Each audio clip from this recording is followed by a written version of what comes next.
Hey, we're Saints. Father Chris here. Welcome to our Crucifixional live stream. Glad to have you people with us. Today's episode is called Women in the Kitchen.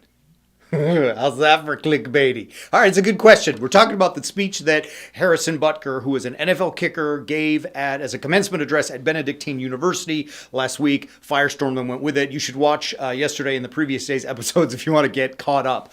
One of the things that he talked about was motherhood and wifehood or spousehood. Marriage is probably the word. So as you watch in this clip, you're going to see what he actually said. For the ladies present today, congratulations on an amazing accomplishment. You should be proud of all that you have achieved to this point in your young lives. I want to speak directly to you briefly because I think it is you, the women, who have had the most diabolical lies told to you. How many of you are sitting here now, about to cross this stage, and are thinking about all the promotions and titles you are going to get in your career? Some of you may go on to lead successful careers in the world, but I would venture to guess that the majority of you are most excited about your marriage and the children you will bring into this world. I can tell you that my beautiful wife, Isabel, would be the first to say that her life truly started when she began living her vocation as a wife and as a mother. I'm on this stage today and able to be the man I am because I have a wife who leans into her vocation. I'm beyond blessed with the many talents God has given me, but it cannot be overstated that all of my success is made possible because a girl I met in band class back in middle school would convert to the faith, become my wife, and embrace one of the most important titles of all, homemaker.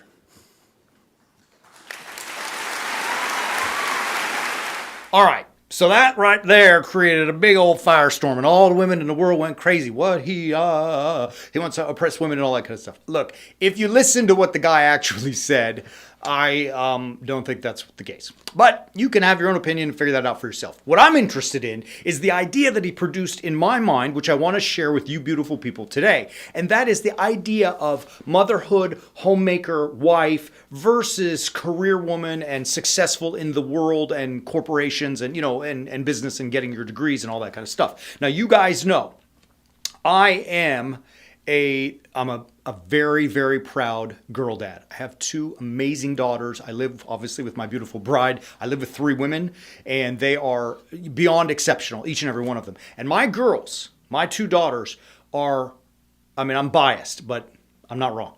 They're rock stars.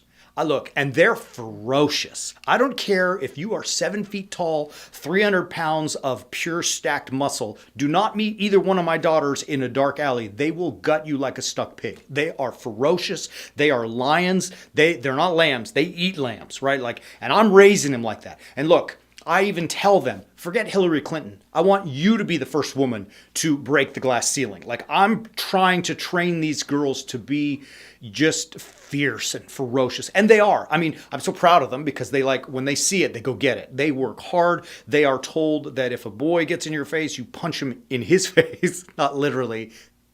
But my point is, baby, as I'm teaching these girls, they are not, what's the word I'm looking for? Like homey, where they are they're not submissive, timid little women. They're fierce, right? And I'm sending them to college. They're probably both going to go to grad school to get advanced degrees. And already with the first one, we're thinking about in terms of careers. The second one is also talking about, thinking in terms of their careers. And I want them to go get it, right? Make sure you give me some grandbabies, but go get it. That's what I keep saying to them all the time. Go get some.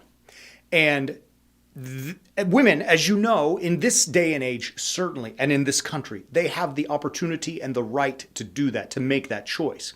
What Butker's conversation, did was a bunch of mindless people jumped on it. He hates women. Okay, whatever. Let him deal with that stuff. But what it really put in my mind is, at no point is it okay for us to say that if my two fierce daughters decide to forego a career in the workforce or in corporate America and instead become a wife who stays at home and is a homemaker and raises children, at no point and in no way is that bad.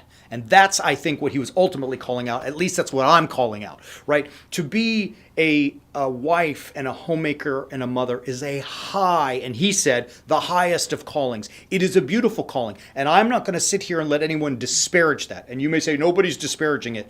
BS. People are disparaging it, right? Like, I mean, it's one of those funny things where, like, it's not even subtle anymore. You all know it. Everybody knows it. Those who disparage know it, right?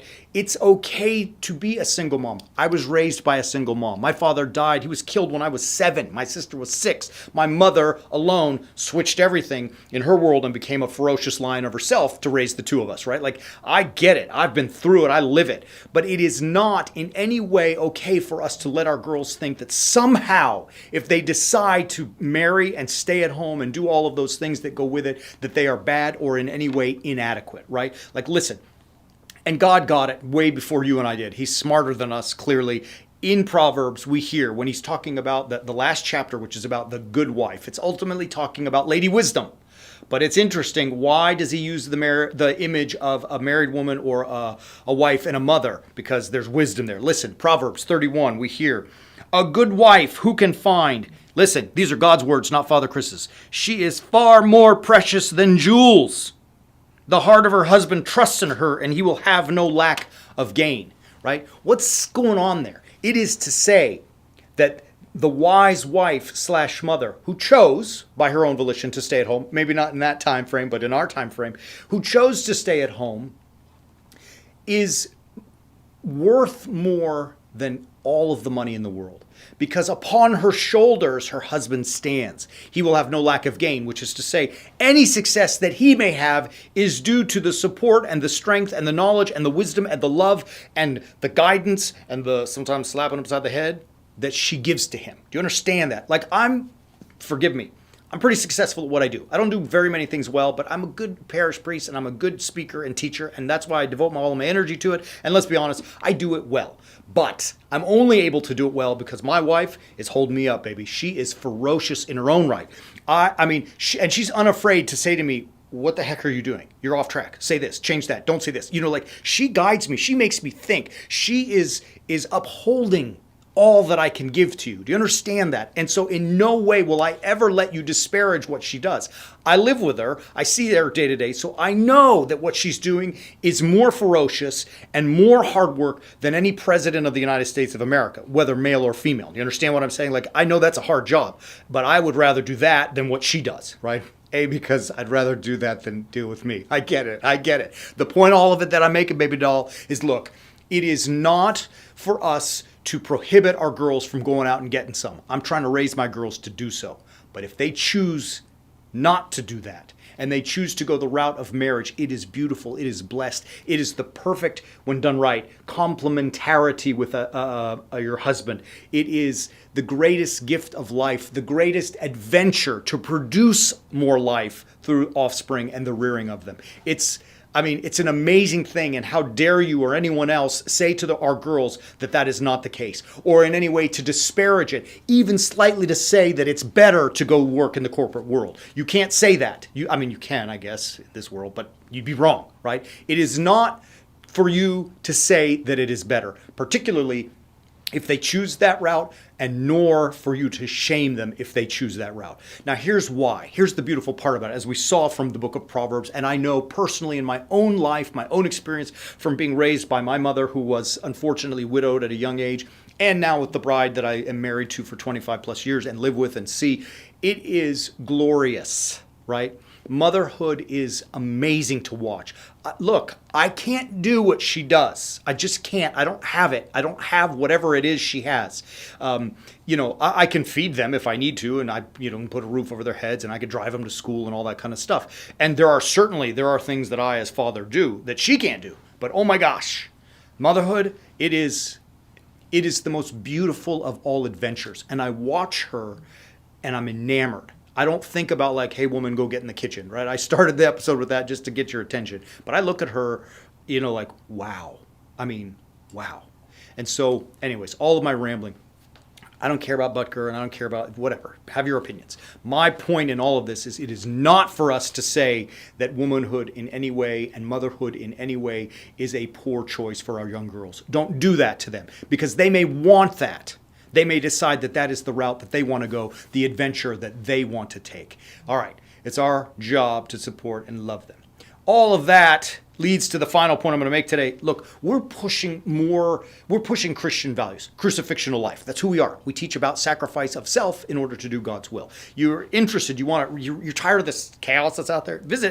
Check out what we do. I mean, we do some great stuff. It's out there. It's all yours. All you got to do is get it, subscribe. We appreciate you sharing, telling the world. Let's get it out there. Love you. We're going to be back tomorrow to talk about order in worship. Until then, as always, keep walking on the way the Warrior's saying.